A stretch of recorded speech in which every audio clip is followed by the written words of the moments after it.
options for instruction. I do want to try to make sure we're being very clear on the choices here. For the in-person, that is the brick and mortar, there will be two formats. The one format will be if we're allowed to do in-class instruction between 3 and 5 feet. The other format will be if we must do instruction at 6 feet. As a parent, unfortunately, you're not going to be able to select whether or not you go with the 3 to 5 or the 6 foot format. So what we're going to do is we're going to ask you to pick. We're going to have to make that decision for you. And that decision is going to be made in consultation with the Chester County Department of Health. So for the in-person format, you'll be given a choice of either in school for the 3 to 5 foot distance or in school for the 6+ foot distance. Because either of those options are still possible and we're planning for both. When we send the survey out about August 1st, you'll actually see if it is in person at 3 to 5 feet, will I be in school or will I be virtual? And if it's in person at 6+ feet, that will require us to do the hybrid or AB day model. Will I be my child be in person or virtual? We're also offering the online virtual academy. That will be an option that parents can select for their children no matter what the situation is. And it will be a possibility for you to then move back into the in-building person if you wish, or remain at PASD virtual the entire year. I'm not going to go into the details of that yet because Dr. Kilmetz will have that. And lastly, we have technology for all. Briefly, the technology for all is we are in the process of purchasing computers for every student K to 12. We're also going to be offering you the opportunity to bring your own technology. In my email today, we gave the requirements for if you were buying a Windows system. On Monday, we will put out the requirements for you if you're using an Apple computer. So we've had a number of questions already come in. Can I have my child use their Mac or their Apple computer or their Chromebook? We will get those specifications out to you on Monday. So thank you very much for your patience on that. As you can see, we've been doing some upgrades on our computer system and we just needed a little bit of extra time.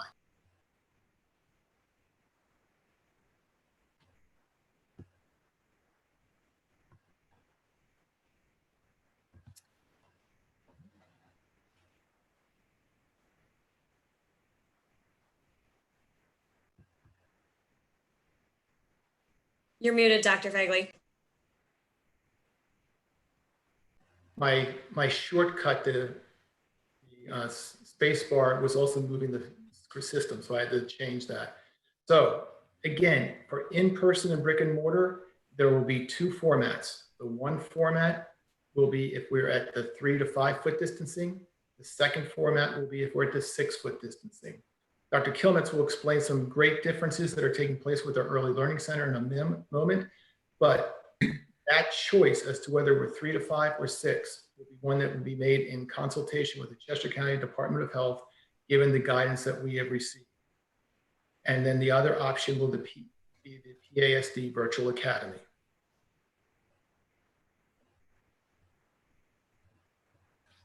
At this time, I'll turn it over to Dr. Whitehead to begin going over the health and safety plan. All right, thank you, Dr. Fegley. So I only have 47 pages to go over tonight. No, I'm just kidding.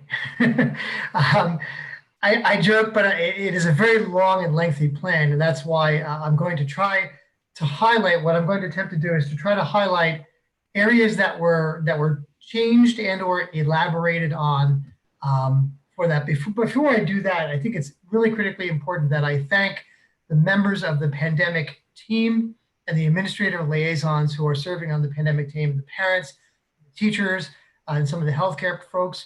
I also want to thank local healthcare folks that have been providing input. That has been very critical. We listen to all input. All of that input is filtered into the pandemic team. They sift through all that. They also look at all of the current guidelines of the World Health Organization, CDC, other school districts.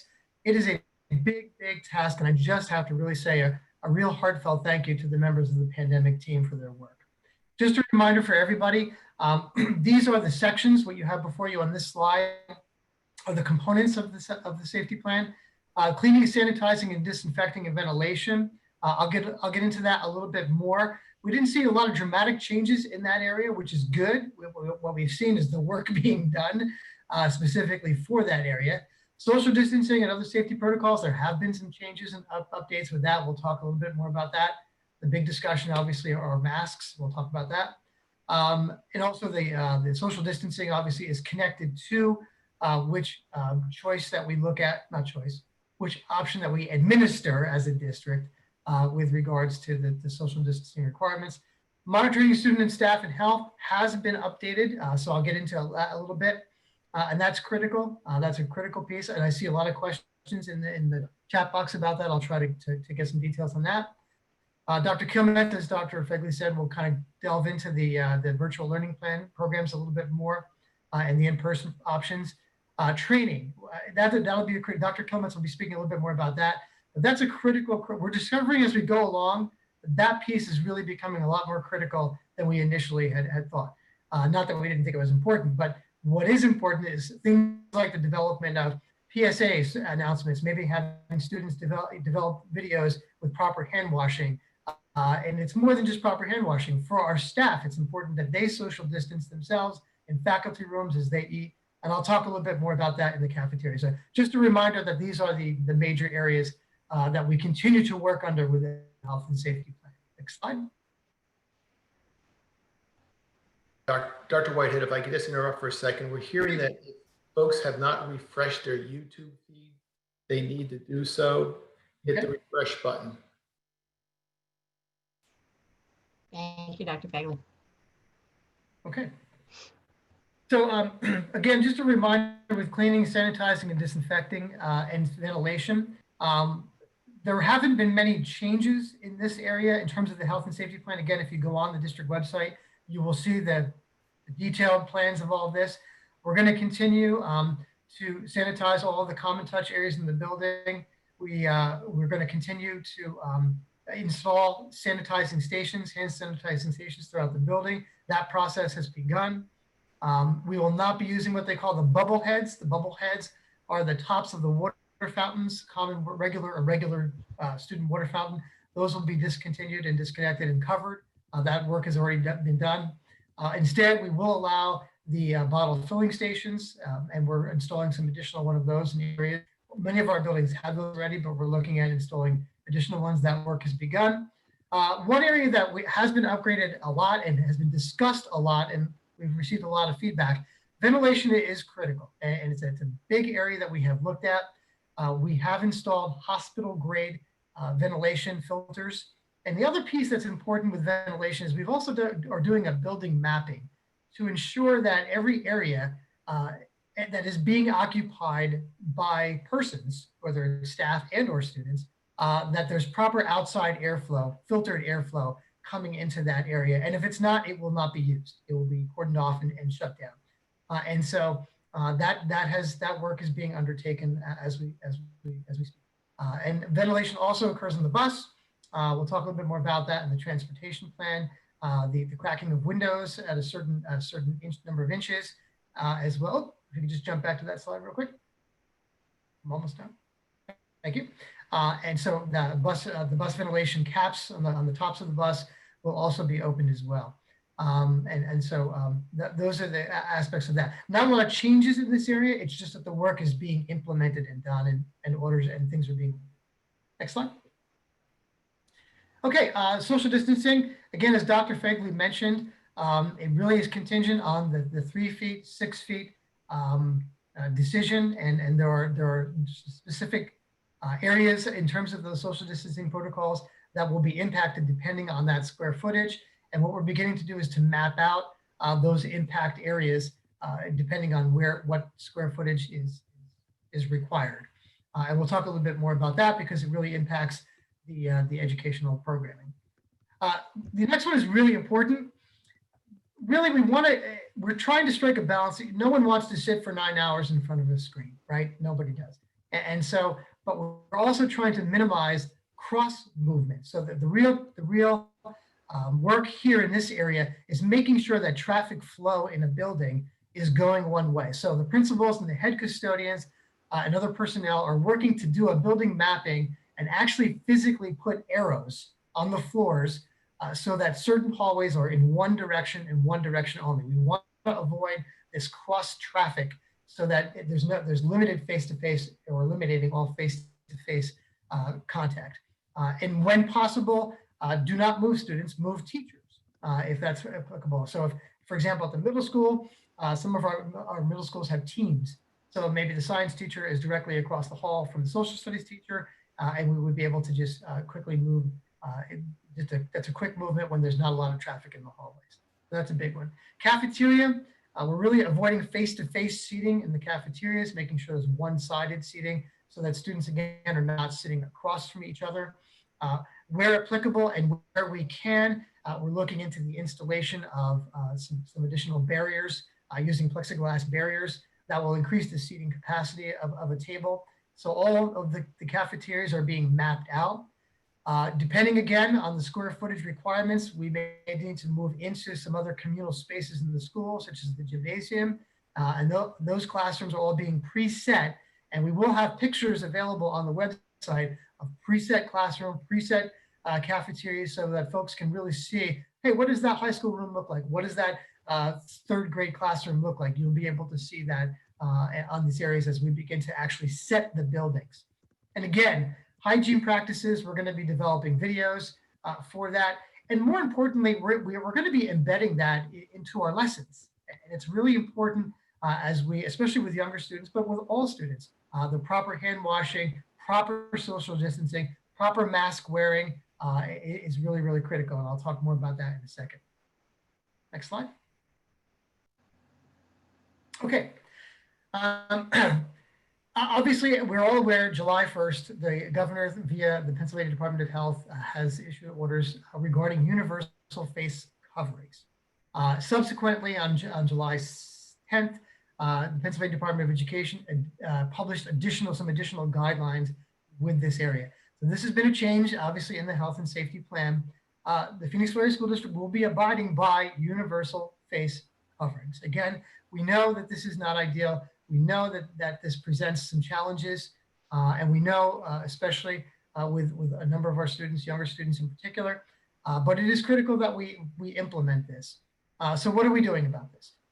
We are developing some protocols and procedures in terms of students mask wearing to educate them on the proper mask wearing. Why is it important? Akin to how students have to wear proper attire, proper clothing, proper shoe footwear, and hygiene practices such as brushing your teeth. All of that is we're going to incorporate all of that. The mask wearing and the social distancing is right along with that. Question, what if students don't wear masks? We're going to have a process for that. Very similar to when students are not, adhering to other rules. We're not getting into big disciplinary situations with this. It's to help everyone be safe. And so we're developing protocols. Those will be published in our student handbooks. And we'll be reviewing all of those with students at the start of the year in their normal meetings with class meetings and administrators as well. We will have a supply of masks available on each bus driver. Should some of our younger students forget masks, we're going to have a supply that each bus driver will have that they may distribute. And we'll also have some supplies for students should they forget their masks as well. And also, some of our staff will be wearing, obviously all of our staff will be wearing face coverings, universal face coverings. In some instances, some of our staffs will be wearing face shields because it's more conducive to save their particular role. And we have plenty of those available, and we'll be asking staff members, in particular speech and language teachers, ELD teachers, it's critical that students be able to see that staff member's face, and we'll have those available. A big area that I've been asked to kind of talk about is protocols for symptomatic students. The prior edition of the health and safety plan just simply said we will follow all protocols as defined by the Chester County Board of Health. They've now defined those. So we've lifted those protocols specifically. So what you see on our health plan is exactly what you'll see on the Chester County Department of Health. Those protocols, if a student is symptomatic on the bus driver is to have that child sit on the front seat and report immediately to the nurse and subsequently the nurse will confirm those symptoms. She'll do a symptomatic check. She'll do a symptomatic check. That has been defined by the Board of Health. So the nurses will be following that. When and where possible, we're moving a separate isolation room rather than utilizing the nurses station.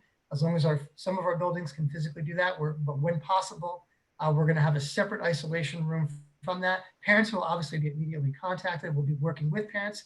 A big area that people have asked about contact tracing. The school will not be providing that. Once a symptomatic child has been confirmed and we contact the Chester County Board of Health, they will be taking over the contact tracing.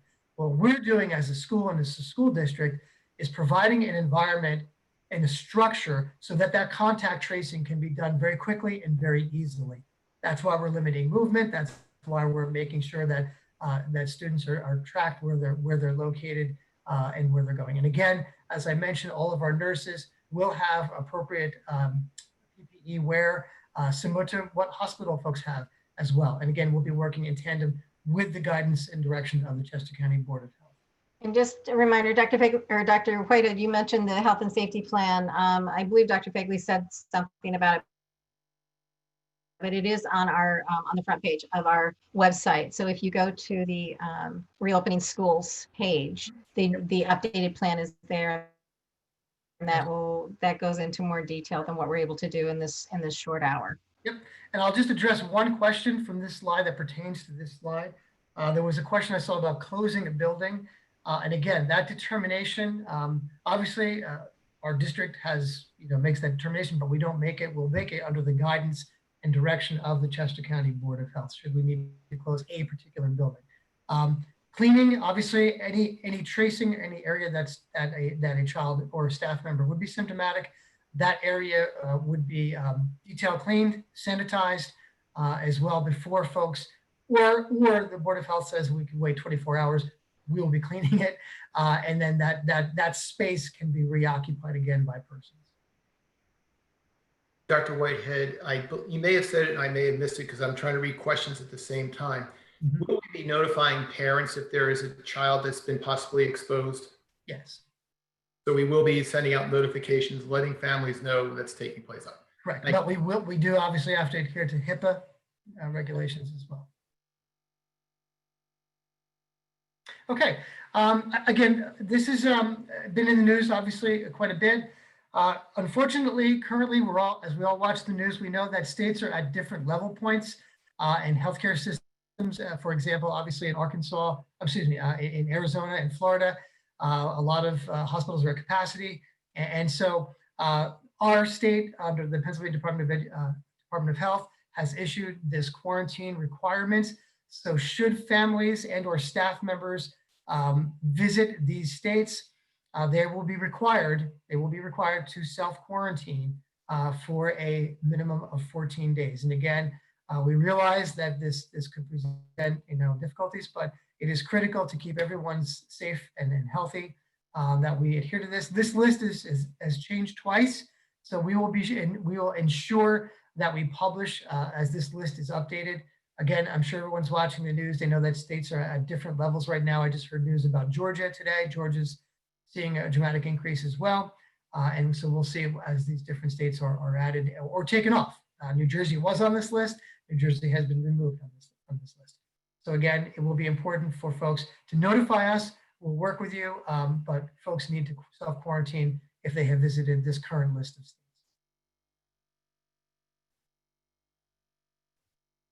Okay. Okay, I'm going to turn it over now to Dr. Kilmetz, who will talk a little bit about our K-1 students. As Dr. Fagley mentioned earlier, there's a few different formats that may take shape in August, depending on what guidance we receive regarding in-person instruction. So we may need to put 6-foot social distancing protocol into place or 3 to 5 foot social distancing. And no matter what, though, the great news is that thanks to our incredible design of our Early Learning Center building, we're really pleased to be able to say that we can safely have all K-1 students in every day, no matter what. You'll still have the option for fully online for your kindergarten or first grade student if you'd prefer, but you will also have the option to have your kindergartner or first grade student with their teacher every single day. At the Early Learning Center, we're able to provide the most consistent learning environment for our youngest learners. And so they will have that interaction and daily instruction with their teachers. And to do that, we're going to be using all of the building spaces. So we'll be using the classroom spaces. We'll be using small group instruction spaces that are housed within the classrooms, but we'll also be using our large group instruction areas to ensure that we can accommodate social distancing requirements safely. However, students will not be mixing with other homeroom students. They'll be able to remain with their own homeroom students every single day to ensure that safe protocol. The large group instruction spaces in the Early Learning Center have always been used as an extension of the classroom. And in fact, this space was really designed for this purpose. And so this will allow us to maintain a schedule that looks somewhat normal, mostly normal as possible for our kindergarten and first grade students. They will spend time again in their classrooms and small group instruction spaces with their teacher, but they'll also be spending time in those large group instruction spaces where they'll be working with supervision as well. We do realize that, of course, social distancing measures are really going to impact all areas of instruction, but we're working hard to make sure that we're still able to incorporate play, incorporate best practices for kindergarten and first grade students to ensure they have as normal an experience as possible. So just to clarify, Dr. Kilmetz, the large group instruction space areas are the what would part of the hallway actually? Yeah, they're actually right outside the classroom, Mrs. Claus. Thank you for asking that. They're right outside the classroom. And so they're used usually by our teachers and students in a normal day. And they'll be used now as a space where, again, students can work with supervision to ensure that we're able to maintain social distancing requirements no matter what, even if we're at the 6 foot plus social distancing.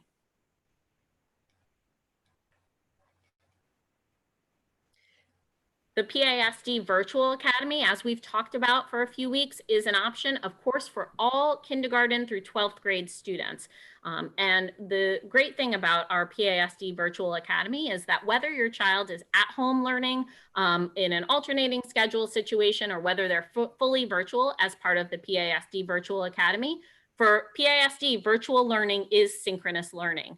That means that we listened and we learned from our spring experiences. We heard from teachers, we heard from families, and both faculty and students really wanted more face time with each other and a more robust learning structure. And so our synchronous platform now allows students to feel more connected and to experience class with their peers. They can ask questions of their teachers, they can interact in that live synchronous way. And if your student needs support learning the technology to make his or her virtual learning experience a success, that's not a problem at all. We are planning to provide training and to provide support in computer use, in Canvas use for our students to make that a success. Of course, as we've also discussed, you can use a district laptop. A district laptop can be provided for your student, or you can choose to use your own laptop that meets the specifications. And all our classes, all our curriculum is exactly the same. It's all very robust PASD curriculum taught by our teachers, whether you're learning virtually or whether you're in person. So Dr. Kilmetz, is the plan that the students who are virtual, would they be able to ask questions of the teacher during the class time as if they were in the class? They would, because they'd be Zooming in live with the teacher each day for a certain time period. They would be able to ask questions. They'd see the same lesson, the exact same lesson that a student who was in person would be seeing. It's the exact same thing. So they'd be able to check in with their teacher during that time or ask questions and to see the exact same lesson. And they can go, what if you start in the virtual and you decide that you really want to switch to the in-person, is that possible? Yes, so this virtual academy format and our synchronous learning structure really allows for that seamless transition, both in and out of the virtual academy. So if you start in the PASD Virtual Academy in any grade level, your child will be assigned teachers. And if you desire in the future to have your child come back into the building for in-person instruction, we can make that seamless transition right away. And along those lines, one of the questions that does keep popping up is if a student chooses in person but has to quarantine, 2-week plus period, they can do the virtual and then transition back to in person. Absolutely. That's the really great thing about this model and the flexibility that it affords us. So you're able to, if you're sick one day, just, you have a cold or you have allergies or something, or if you're quarantining or, if something else is going on, you're able to switch into virtual instruction for however long you need, and then return back to the building when you're ready.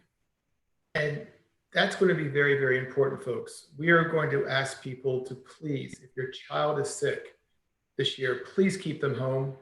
We will still be able to count them as being in attendance if they come in and join through their computer, their laptop, the classes, but it will be better so we reduce the spread of disease to please keep them home. And if they come in and we find that they have a fever, they will immediately be quarantined, and you will receive a call and will be required to take them home and then keep them home for probably at least 48 hours. So please work with us, help keep us all safe, help keep your child safe, help keep your child's friends safe. If your child is sick, please keep them home this year. So Dr. Kimmel's, I'm seeing a couple of questions that I think if we can answer quickly. There's a question about privacy issues with people being able to see students that are in the classroom, as well as how can teachers pay attention to both the in-person and virtual students at the same time? That's both great questions. So the way that the screen would be set up as we are envisioning this is that teachers would share their screen, much like Dr. Fegley is doing right now. So you might have a PowerPoint or a video or a Canvas module that you have displayed up on the screen. Your virtual students, would have the option to turn off their camera or turn on their camera at any point in time if the teacher requested it or depending on their preference. And the students in the classroom would not be on camera. So there wouldn't necessarily have any privacy concerns in that way. Sandy, what was the second question? I forgot. I'm sorry.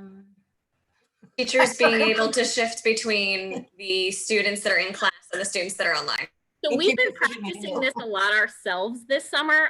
We've held several learning sessions where we had teachers who were both virtual and in person. It does take some getting used to, for sure, but it is manageable. And in fact, it actually went more, it was more easy to adapt to than I had originally thought it would be. There's definitely a learning curve there, but luckily, there are ways to make that easier, and we do plan to share all of those strategies with our teachers. And of course, they'll think of way better strategies than what we were able to think of on our own this summer.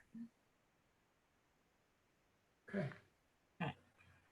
So this sample learning schedule really helps you envision what the day might look like for your students. So once again, students will follow the exact same schedule when learning at home as students do in the buildings. So they will have live time, again, with their teachers daily, but that doesn't necessarily mean that you'll be sitting in front of a screen all day long. So this is a sample morning for a student who might be in grades 2 through 5, say. And actually, it's a schedule that would apply potentially to your in-person students as well as your at-home virtual learners.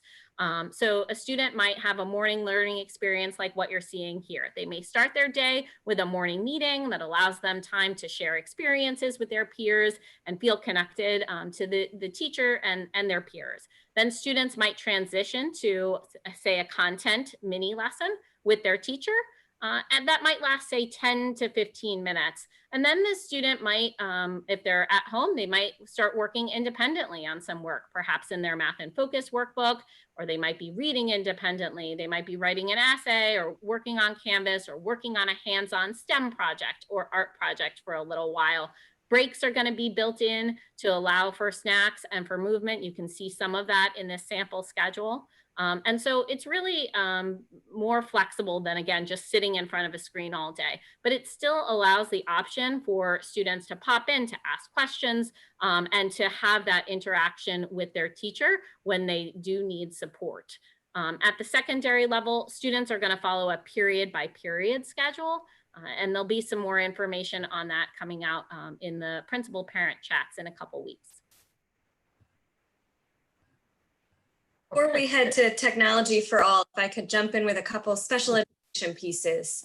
Wanted to acknowledge we get a lot of questions about special education and how will it look for individual students. And one of the challenges in a forum like this, where we're speaking in broad general terms, is that for our students who have special ed services, we are making them very individualized. It is based on that student's needs. So we can certainly share larger picture items, but getting into the details really comes down to the individual teams.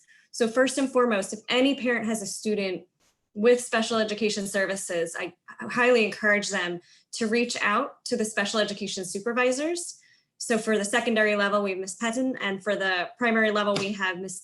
Diachenko, apologize, butchering her name. And then their supervisor is Mr. Ramsey.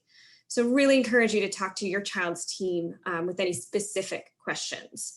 We are going to be offering a superintendent chat like this, but specifically dedicated to special education issues on the 28th at 7. So please keep an eye on your email because we will be sending out invitations for that specific event. And finally, for students who have more significant needs, we are working towards a plan to be able to have them in the buildings 5 days a week, because we understand for some of our students, it is just impossible for them to truly engage in an online setting. So as long as we're allowed to be in the buildings, we are going to work towards a plan that supports those students. So again, for those students, for those parents and families who those students might be with, please feel free to reach out to the special education supervisors to get more information and to start the conversation of what things will look like this potentially. I should say potentially, as with everything that we're talking about, it's what it looks like in this moment. So what they're potentially going to look like this fall. Thank you. Thank you. Dr. Whitehead. Thank you, Dr. Fegley.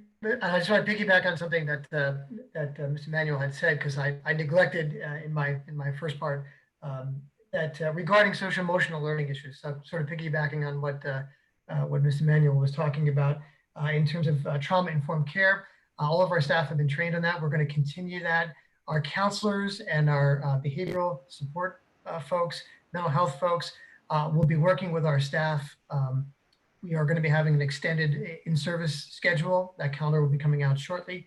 As well, the district has recommitted some additional funds in terms of really shoring up to make sure that our students are receiving adequate supports and assistance. Because again, we realize there's a lot of anxiety with this, especially with students coming in and seeing folks with masks on.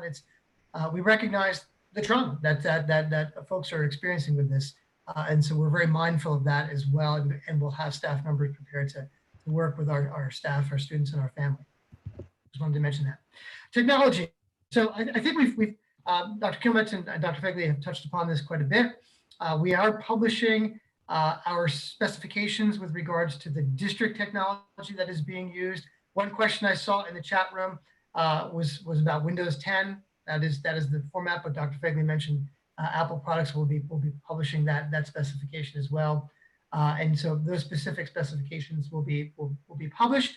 And certainly if parents want to bring their own BYOT, that was spelled out in Dr. Fegley's letter with the process to do that. And we've had students that have been doing this for years. We've had the BYOT program, and certainly if parents want to do that, they can.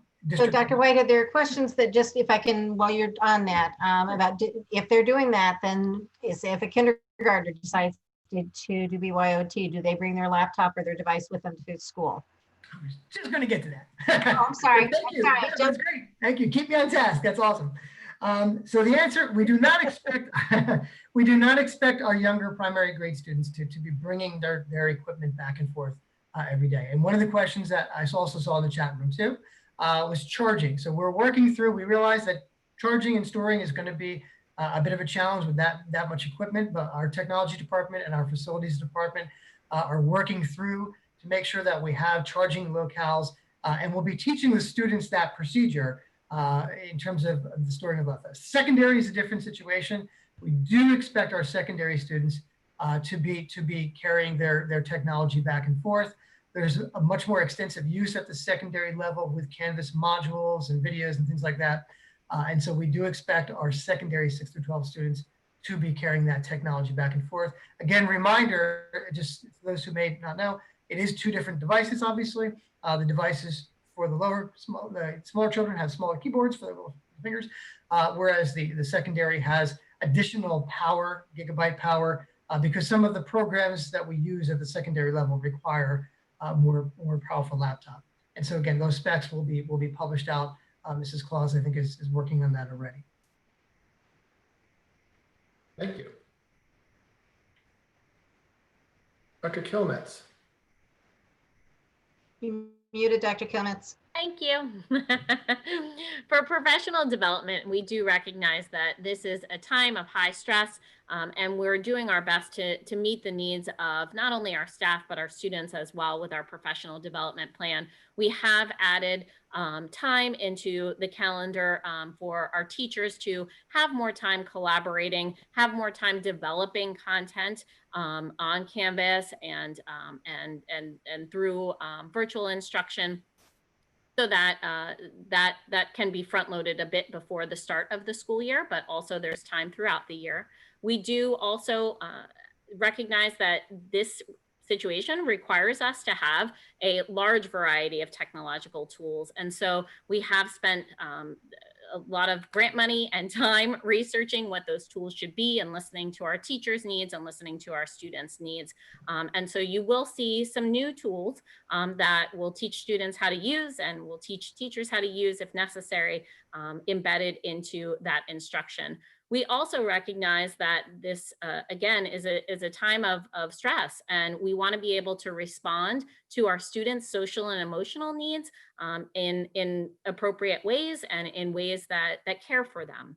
And so we are spending time with our teachers, really talking about that and digging into what that looks like in this situation and how we can best support students in the classroom, out of the classroom, virtually.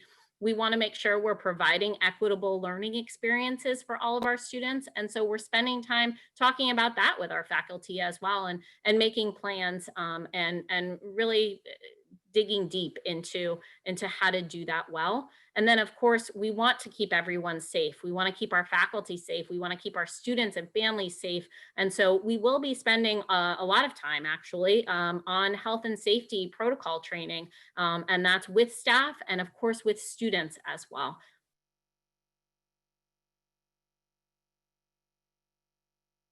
So what are the next steps? Excuse me. The great challenge about asking what are the next steps are that the directions that we are receiving are changing, as we've said, daily. We thought we had this presentation fully set this afternoon around 2 o'clock, and at 3:15 new guidance came in that is impacting what we're saying right now, and we still have to analyze it some more to see what other impacts it will have. So first off, we will keep holding these sessions. We will keep sending out updates through email, through Phantom News, to let you know what is taking place and what changes may or may not happen. We initially had thought that we would ask you to make your selection this week as to whether you wanted to be brick or mortar or virtual. After a rather busy weekend, we made the determination that no, we want to hold it off. You need more time. We need more time to understand what the real situation is going to be like. Thus, the decision we're going to ask you to make is going to be around the 1st of August. We'll put out the questionnaire and we'll ask it to be back by the 9th or 10th of August. At that point, we'll start assigning everyone into the sessions as they may be. The good news is that we are planning for both the brick and mortar and for the virtual at the same time.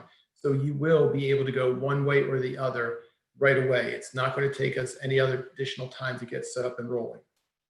Leading up to that, what we're going to do is hold several Zoom meetings with principals. You'll have a chance to talk with your principals.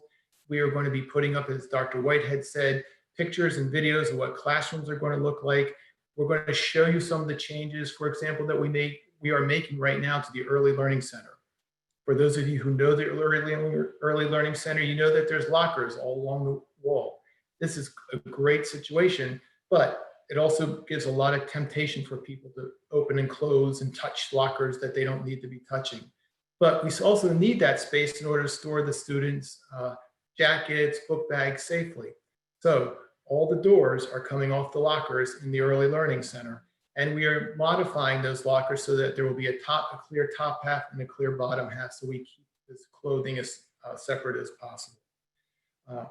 We're also looking at other areas of changes that we need to make, but you need to see what these are looking like. And that's our goal, will be to put up pictures so you see what the changed environment will look like, what the virtual learning spaces will look like for the students who are at Manavon, Barkley, and Schuylkill School. Virtual learning centers that we have talked about are places where students will be getting their instruction through the Zoom lesson, just as if they were at home. So they could be at home or they could be in the virtual learning center. There will be breaks. It will be supervised by PASD staff. And part of the goal will be to get them outside to run around. We will be holding recess, but recess will be different. It will be much more staggered throughout the day. We will not have the large groups of students out there, because that is just creating an environment that may help pass. And probably on recess, we'd like them to be socially distanced enough and running around enough that possibly they don't have to wear their mask. We will be waiting to find out the guidance from the Chester County Department of Health and from the Commonwealth Department of Health to make sure that we can do that. In today's letter, we had asked you to, if you could, and you knew already whether or not you wanted your child to ride the bus to school, to please let us know. I'd like to thank, I believe it's 100+ folks who have already responded to us, letting us know what their choice is. We very much appreciate it. You only really need to let us know if you do not want transportation, and that will allow our transportation supervisor to make great decisions so we can actually lower the capacity of the buses as we move forward. And shortly, we'll be asking you if you want to have a district provided laptop or if you'll be providing your own. Again, we need to get a little bit more information up on the website for you to help make sure that you know if you want to provide your own laptop, that one can use Apple, but also what the level of Apple is, and you can use Chrome in some cases, depending on the level of the book. So we'll get that information up for you. Our goal right now is Monday to have that up. Dr. Fegley, can I interrupt you with a couple of transportation questions, since we're talking a little bit about that? I've seen there was a question about members of a family being if we are on alternate days, will they be allowed? Will we schedule them so that they're on the same schedule? And I'd also, prior to the meeting starting, had gotten an email from someone asking about neighborhoods. So that they can set up for working parents and be able to make sure the kids have someone at the bus stop for them. So are we ready to make any statements on those? Sure. The easiest one right now is about families. And we want to let you know, if we're in the AB model, or the hybrid model, our goal and what we will do is we'll have all families coming to the school on an A day and then staying home on the B day. So the family members, whether they be in kindergarten, 4th and 8th grade, or even at the high school. Our scheduling is that we will be placing you in with the AB together. So please look for that. We also do realize that there's some families that have different last names. And what I would ask folks to do is please go to your Skyward account and make sure that all your family members are linked together. That way, if you have one member of your family with a name that ends in A and another with a last name that ends in a Z or a Y, we'll make sure that we're putting them together in our work. So thank you for that question, Mrs. Claus, because that is an important thing. Families can link themselves together even with different names. So we appreciate that. The idea of bringing in with neighborhoods, that's a wonderful idea that we have yet to be honest, we have yet to explore. And with that idea that came in tonight, we'll go back as an administrative team and see what we may be able to do in that case to see if we can't help families out that are coming from the same neighborhood. Other questions? Well, I'm seeing one that's interesting, asking about if you're able to change from in-person to virtual at any time, you won't have predictability in the number of students who may be coming into the building. Are the various procedures for cleaning, moving around the building, and social distancing going to be able to accommodate changes, fluctuations from day to day? Sure. Dr. Whitehead, do you want to take that one, or would you like me to? Well, I can start. The answer is yes. we're working on the cleaning protocols between any use of a facility or an area of a building, and then if that area is being used again. I didn't get the other part of the question. I think that part of the crux is, and I understand the concern is, our numbers are going to be varying possibly day to day as people make a choice, I'll be in or I'll be out. We have normal fluctuations just with students being sick. If you're trying to make a permanent decision, well, now I'd like to go back into the building and then go back virtual. We are going to be asking you respectfully, please don't make that on a daily basis. Today I'm in, tomorrow I'm out, today I'm in. We will ask you to try to sit there and say, no, I'm in for a period of time. That's really the decision. And then go virtual if you feel the need to go virtual. The movement back and forth will be relatively easy for us. And no matter what, the spacing will be set up for the complete cohort of students that is assigned to that teacher. So all students that are assigned to that teacher, if they're in that day, will meet the guidelines for space and distancing for that particular time period, And whether we're on 6 feet or 3 feet. And we'll work with you. Obviously, we'll be flexible. That's our goal. We want to be able to accommodate your needs. So if your child is sick, as Dr. Fegley had mentioned earlier, we want you to be able to keep your child home, even if you don't realize they're sick until 6 a.m. or 9 p.m. the night before. It'll be really easy to be virtual the next day if safety requires it.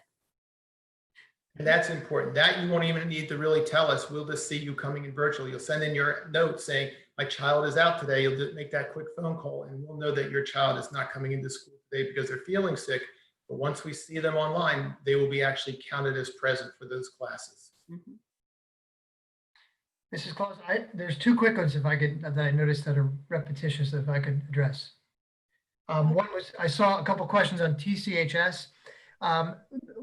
Dr. Parkinson and myself will be working with Mr. Fullerton, the principal of TCHS. Obviously, we have a very close relationship because they're right here, right next to us. And so we'll be working to coordinate schedules to ensure that comings and goings and transportation schedules are matching up. So that's in progress as well. We'll have more information coming about that because I saw a couple of questions about TCHS, but we'll certainly be working cooperatively with them. I saw a quick question on before care. We are in discussions with the YMCA and working and meeting with the Y to provide before care and after care. And so we're working through that. We'll have more details coming out about that, but that will be provided. And I saw a quick question about microphones. The answer is yes. We're looking to video quality is quite good with laptops. The area though that we did find a little bit of a challenge is sound, so we're looking to purchase external microphones for our teacher laptops, presentation laptops, to ensure that there's no sound issues. So those are three quick ones I just wanted to. Dr. Fegley, could you give a quick update on where we are with sports? Where are sports? What we can tell you at this point is that we are continuing to run captain's practices. We have made this decision yesterday that there was one team, the football team was using the weight room. That was really because in order for them to be prepared for the season, they do need to lift weights. However, as we continue to get the guidance, we have decided that they will no longer be in the weight room doing weightlifting. Mr. Grinstead is looking at possible other options for where they may be able to do some weightlifting outside, but all their training, all their coaches' practices from this point forward are going to be outside. So no one is going to be in the building. Whether or not fall sports run right now is a PIAA decision. PIAA has come out as of yesterday saying that they will run fall sports unless the governor makes a decision to cancel the sports. I was in meetings with the superintendents today. We are listening and following what is taking place through the PIAA, and we'll be letting folks and ourselves know more as we learn more about sports in the fall. What I do know, though, at this point is we have been directed that there are to be no spectators at the sports events, that spectators do need to stay away. Where we can, on some of the fields, we've actually put cameras in that will follow the sports activity and we'll be able to broadcast the sports event live so parents and the community can watch the sporting events if we're allowed to have them. There's still many questions about sports. And I believe this will be changing on a daily basis, given the events that have taken place recently with different colleges and universities canceling or postponing sports for the fall. Right, we've only got a few more minutes, so maybe we need, if we can go on to the next slide. Thank you. Thank you. So we are continuing to distribute meals 3 days a week, Monday, Wednesday, Friday at our 5 locations. This past Monday, we started doing fresh adult meals, much more appetizing than those MREs that we were handing out before. So please don't hesitate if you have a need or if you know somebody who has a need. You come out, you tell us how many kids, how many adults, and we will give you the food. And we will continue that right up until the 24th when we are potentially in person, but potentially is the word of 2020. So we will see and we will play it by ear in terms of whether we continue the sites, if we're out of school, or whether we provide the food in school for our students. And always thank you to, yep, you can keep going. Go ahead. Oh, yes. Yep, great, thank you. So PCEF has been a fantastic support in all this, and we appreciate everybody who has donated to the Together We Can Fund. They've raised over $80,000, and this helps supports the services that we do provide our families. We continue to provide additional food on Fridays, utilizing these funds. They will also be utilized for technology purposes for families that might not be able to afford maintenance fees, etc. So really appreciate everything that everybody has donated, and please consider donating if you have the ability. Thank you. So we are really right at the end. So we started, since we got started a little bit late with the Facebook glitch. We're going to continue for just another few minutes, but I want to give each of our panelists an opportunity. I know you've been perusing all the questions, and if you have things that, you know, a kind of a final thought that you would like to leave the group with. I know we didn't get to everybody's questions. I'm looking, there are 160 of them that were there. We will do our best to make sure that they get answered, at least on the FAQ page that we're pulling together for the website. So we've already got a lot that are there, but we will continue to add to that. So Dr. Kilmetz, would you like to give us your final thoughts? Sure. As we've talked about all night, I think flexibility is the name of the game. And really our goal in being flexible is to meet your needs, to meet the needs of your students and your individual families. So we're doing our very, very best to accommodate you. And please continue to give us your feedback. It really does help us as we continue to move forward with planning, given new guidance that is coming out all the time. Thank you. Dr. Whitehead. Absolutely. I echo Dr. Kilmetz. You know, there are many moving parts to the health and safety plan. You've got physical plan, you've got instruction, you've got health and safety, you've got you know, social distancing. There's a lot of medical concerns, and I just want to assure folks that, you know, we are working very cooperatively with our local health folks and the pandemic team. I want to thank them again. Are working long hours in reviewing all that information, and we hear the feedback. So keep that feedback coming. Keep those ideas. Keep those thoughts.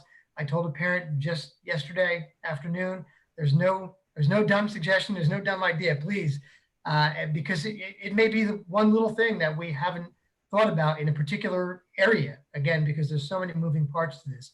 So feel free to keep those emails coming. We're answering them as quick as we can. But thank you for everybody's support and continued support of our staff, our school, and our school district. All right, Mrs. Emanuel.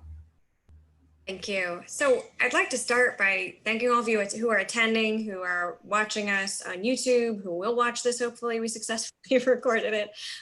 This is really challenging, deciding how to proceed, deciding is in-person or virtual better, waiting to see, you know, what are we going to ultimately have to do? What are the determinations going to be by other departments, by the state, et cetera.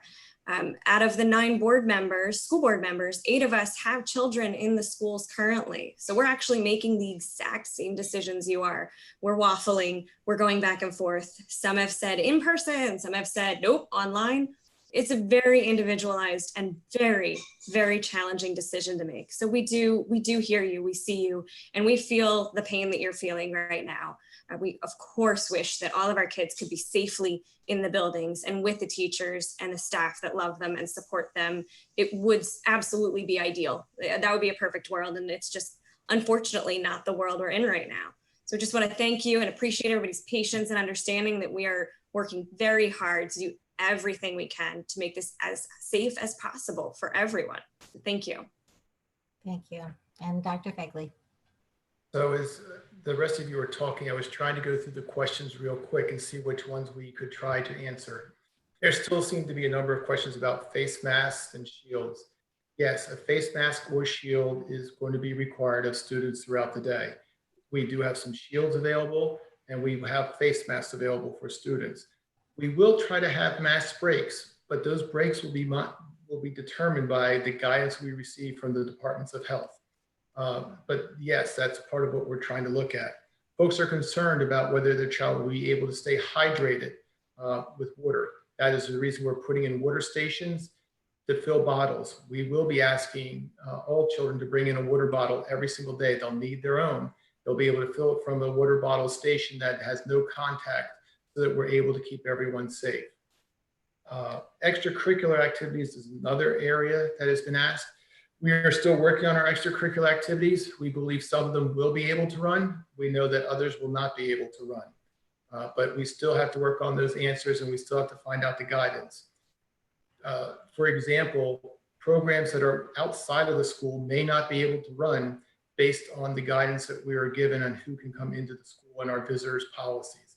In addition, they may not be able to run because of the size of the programs. So we are working all that through. Please do not take that to mean that we will not have the Y-in to do the before and after care program that they have done in the past. That still is in the works and still should be being offered. And finally, there was a question of when are we planning to start school? Well, there's many questions, but one of the ones was when are we planning to start school? It is August the 24th. We are planning to come in at that point. Yes, we're getting ready to do some calendar recommendations to the board. Those are primarily to sit there and intersperse our professional development days for our staff a little bit better so that we're able to meet the needs of their needs of professional learning, to be prepared to teach both online and in the classroom. With that, thank you. I really need to take a moment to thank the administration, the board, the faculty, and the staff for all of their hard work on this process. This is truly the most challenging year in my career that I've ever had to open a school district. And that group of folks are putting in many, many long hours, and I thank them for it. The administrative team spent 8 hours today prior to this meeting just working through many additional details of how do we ensure the safety of all students, how do we ensure that we're providing the highest quality of education program. And they're going to continue to do that, and I thank everyone for that. The other real great challenge, honestly, folks, is that this information is going to change. I am certain after we read through the guidance we received at 3:30 today and understand it more closely and receive the new guidance from the Department of Health that we're supposed to receive, we now understand around 11 o'clock tomorrow that our information will once again change. I encourage you, please go online, look at our webpage. We will try our best to keep you up to speed. But we are looking at every possibility. We are working to try to make sure all our students participate in all the activities that we offer. And I'd like to just take that last chance again to say thank you to all, and also thank you to you for attending tonight. Your questions are making our decisions and are informing us better all the time, because we do take these questions back and we do sit there and go over them and figure out, okay, how can we sit there and work through this issue? So thank you very much for attending tonight. I believe our next one is August the 6th for the overall group, but we also have 2 that will be taking place in between for our special education population, on our English language learner population. In addition, there's going to be more emails coming out to let you know of your individual school principals and when they're going to be hosting various Zoom meetings to answer your questions. Thank you. All right, thanks everybody. We're going to sign off. We did record this, so I will be sending the link for the recording to all of you. Probably not until Monday. I'm going to take the day off tomorrow, actually. But I will send you the link so that you can have it. It will also be posted on our website once we have that from Zoom. So thank you all. We know this is really an emotional time. You know, it's I think we're all at times ready to just burst into tears as you know, different things come out about this. But everybody has been amazing, and this really has been a village coming together to make sure that everything is that we are taking care of our kids, and that's our top priority. And I hope that comes through to you in everything that we're saying and doing, and continue to give us feedback, and we'll continue to do what we can do. So thank you all. Have a lovely evening. Yeah. See ya.